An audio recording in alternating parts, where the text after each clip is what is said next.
Hi friends, అందరికీ నమస్కారం అండి. Welcome to my YouTube channel. మొన్న నరసింహస్వామి జయంతి సందర్భంగా కోటి దగ్గర ఉన్న నరసింహస్వామి టెంపుల్లో లక్ష్మీ నరసింహస్వామి కళ్యాణం జరిగిందండి. ఈ వీడియో చివరిదాకా చూడండి. పంతులు గారు మనకి చాలా విషయాలు తెలియజేశారు. Please do like, share and subscribe my channel. ఓం శ్రీ లక్ష్మీ నారసింహాయ నమః.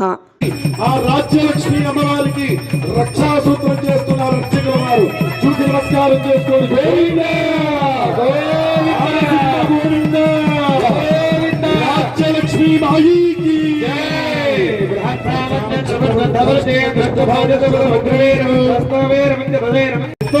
ధారణ చేస్తున్నాము.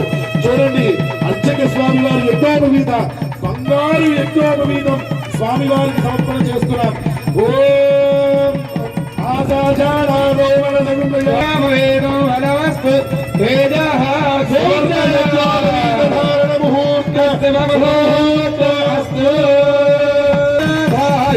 శ్రీనివాసాయ మంగళం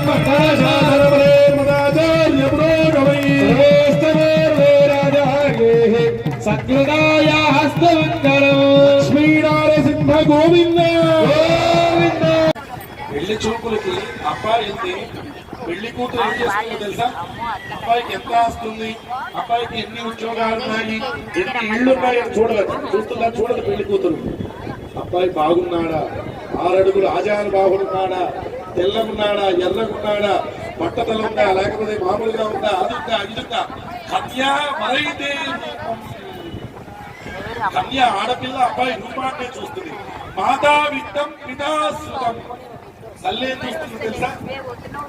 మాకొచ్చే అల్లుడికి ఎంత డబ్బు ఉంది, ఆస్తి ఎంత ఉంది, ఎంత సంపాదిస్తున్నాడు, ఇదే తల్లి చూసేదట. పితాశ్రుతం తండ్రి ఏం చూస్తాడు తెలుసా?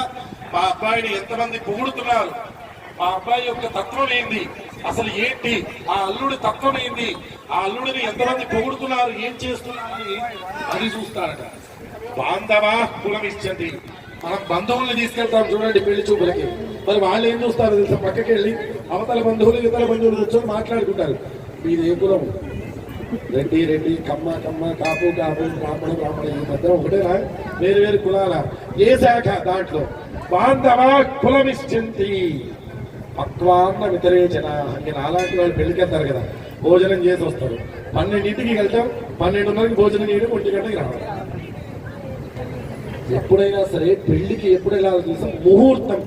జీలకర్ర బెల్లం పెట్టేటప్పుడు తప్పకుండా పెళ్లి మండపంలో ఉండి అక్షంతలు వేయాలి. బ్రహ్మ గ్రంథి ముహూర్తం. 33 కోట్ల దేవతలందరూ కూడా ఎక్కడ ఉన్నా కూడా ఆ మండపం చుట్టూ వస్తారట.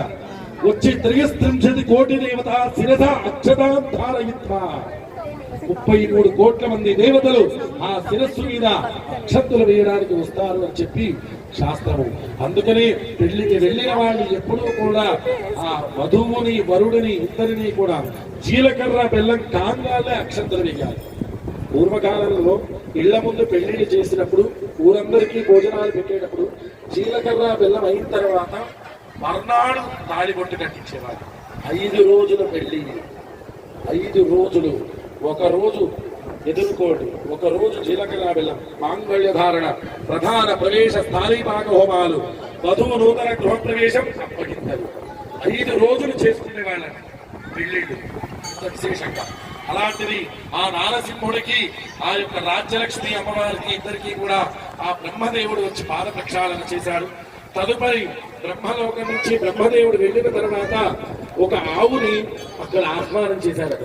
చేసి ఆ ఆవు ముఖం మీద ఫలానా లక్ష్మీ నారసింహుడికి వైశాఖ శుక్ల చతుర్దశి నాడు సాయంకాలం 9 గంటల 10 నిమిషాలకు కోటి ప్రాంతంలో ఇసామియ బజార్లో జీలకర్ర బెల్లం ముహూర్తం అని చెప్పి రాసి పంపిస్తారు. పూర్వకాలంలో సీతారాముల వివాహం జరిగేది. ఎలా జరిగేదో తెలుసా? రాముడి వివాహం పసుపు కొట్టగానే ముహూర్త పత్రిక రాజంగానే ఆవుకి శిరస్సు మీద బంగారపు రేకు మీద సువర్ణ అక్షరాలతో ముహూర్తం రాసి దాన్ని వదిలిపెట్టేవాడు. అది ఎన్ని రాష్ట్రాలు, ఎన్ని దేశాలు, ఎన్ని ఊర్లు తిరుగుతుందో అన్ని జనాలు, అంతమంది రాష్ట్రాలు, ఆ రాజ్యం ప్రజలందరూ కూడా ఆ స్వామి వివాహానికి రావచ్చు అని సందేశం. అంత విశిష్టత ఈ కాలంలో మనం కూడా చేస్తున్నాం. ఒక 1000 పత్రికలు 2000 పత్రికలు కొడుతున్నాము, పంపిస్తున్నాము. పూర్వకాలంలో అలా కాదట, లక్షల మంది వివాహానికి వచ్చేవాళ్ళు.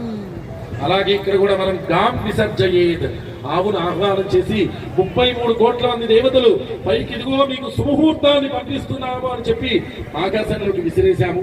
అక్కడి నుంచి ఆ దేవతలందరూ కూడా ఇప్పుడు స్వామివారి యొక్క ముహూర్తానికి రాబోతున్నారు.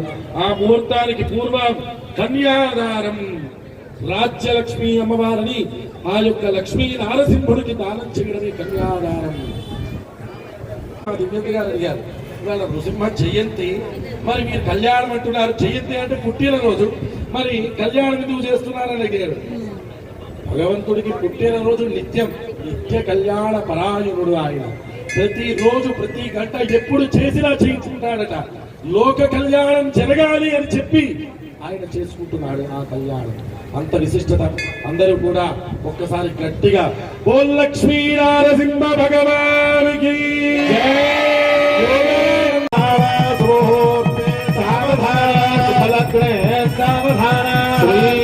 శ్రీ నారాయణ ధ్యాన సావధాన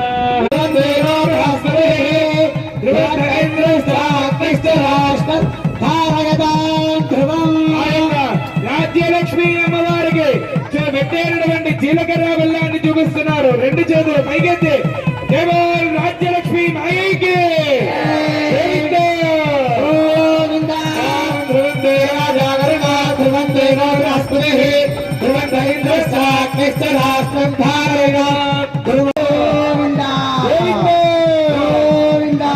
గట్టిగా మీ యొక్క కరతాళ ధ్వనులు వినిపిస్తూ స్వామివారి యొక్క మాంగళ్య భాగం చూడండి.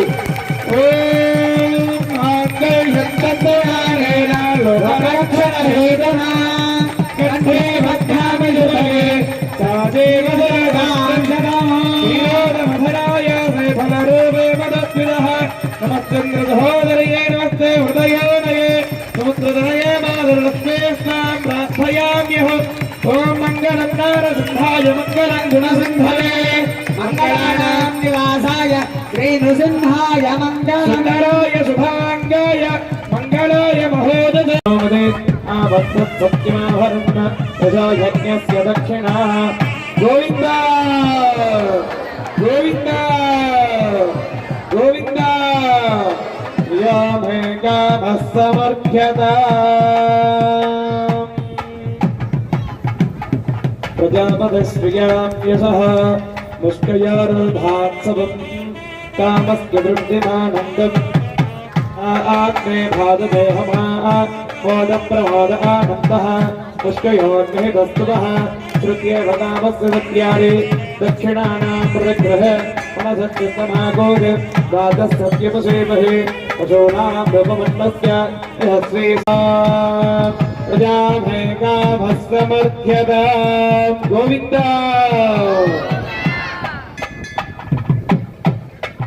ప్రియాభేకామస్సమర్థ్యత. ఓం గోవింద ప్రజాపతిశ్రియామృతః పుష్కయారుధాత్సవం కామస్య వృద్ధిమానందం తస్యా ఆత్మే భావిగేహమా మోద ప్రమోద ఆనందః పుష్కయోర్నిహితస్తుతః శ్రుత్యేవ కామస్య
నాటక నకండేందుడేనాన్ పరహనామయీరం సుడవాలం సేదు నారాయణంబేన నకిండానెన్నేదు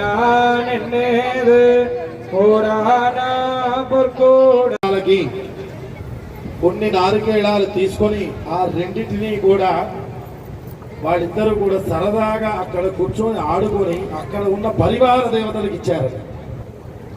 ఆ పరివార దేవతలు దానిని అయ్యో భగవత్ ప్రసాదము అని తీసుకున్నందుకు వాళ్ళందరికీ కూడా వివాహము సంతాన ప్రాప్తి జరిగిందని మనకు శాస్త్రం తెలుపుతుంది. వాళ్ళు సంతానం లేని వాళ్ళు స్టేజ్ వద్దకు వచ్చి అర్చక స్వామిని సంప్రదిస్తే కనుక ఆ కొబ్బరికాయ గురించి మీకు తెలిపి అది మీకు ఇవ్వడం జరుగుతుంది. ఎందుకంటే ఉచితంగా ఏది తీసుకోవచ్చా?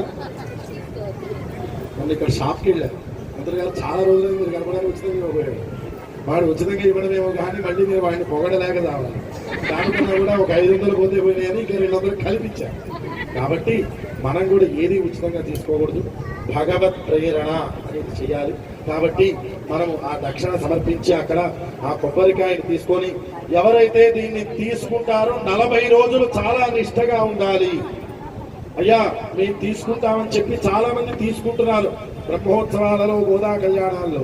కానీ దాన్ని నిష్టగా ఆచరింప చేయడం మన వల్ల కావడం లేదు. ఆచరింప చేసే వాళ్ళే తీసుకోండి అమ్మా. తీసుకొని 40 రోజులు ఓం శ్రీ లక్ష్మీ నారసింహాయ నమః అని రోజు 108 సార్లు ఆ కొబ్బరికాయ మీద పసుపు గాని కుంకుమ గాని అక్షంతలు గాని వేయండి. అలా 40 రోజులు చేసి దాన్ని పగలగొట్టి కొంచెం ప్రసాదంగా తీసుకోవాలి. కుళ్ళిందైనా సరే కొంచెం ప్రసాదం తీసుకోవడంలో తప్పులేదు. కాబట్టి ప్రతి ఒక్కళ్ళు కూడా ఎవరైతే ఈ కొబ్బరికాయను తీసుకుంటారో వాళ్ళు నిష్టగా 40 రోజులు రోజు తలస్నానం చేయాలి. రోజు ఏమీ తినకుండా దానిని పూజ చేసుకోవాలి. దేవుడి దగ్గర ఒక ప్లేట్లోనో ఒక గిన్నెలోనో పెట్టి ఓం శ్రీ లక్ష్మీ నారసింహాయ నమః చెప్పండి. మళ్ళీ ఓం శ్రీ లక్ష్మీ నారసింహాయ నమః అనే మంత్రాన్ని జపిస్తూ అక్కడ రోజు 108 సార్లు దాని మీద వేస్తూ నిష్టగా శ్రద్ధతో భగవంతుడా నీ మీద భారం వేశాము అని చెప్పి మొన్న బ్రహ్మోత్సవాలలో ఆస్ట్రేలియా నుంచి ఒకళ్ళు వచ్చి ఇక్కడ తీసుకున్నారమ్మా. ఖచ్చితంగా 10 రోజుల కిందట నాకు ఫోన్ వచ్చింది, స్వామి నేను గర్భవతిని అని. అంత విశిష్టత. అందులో నారసింహుడు కృతయుగ స్వరూపుడు. ఈ నారసింహుడికి ఎన్నో మహిమలు ఉన్నాయి. మీ అందరూ కొత్తగా దిశామీ అవతారికి ప్రతి ఒక్కరికి ఆయన మహిమ గురించి తెలుసు. కాబట్టి ఎవరైతే కావాలనుకుంటున్నారో వాళ్ళు తప్పకుండా దాన్ని తీసుకొని ఆ స్వామి నామాన్ని జపించండి.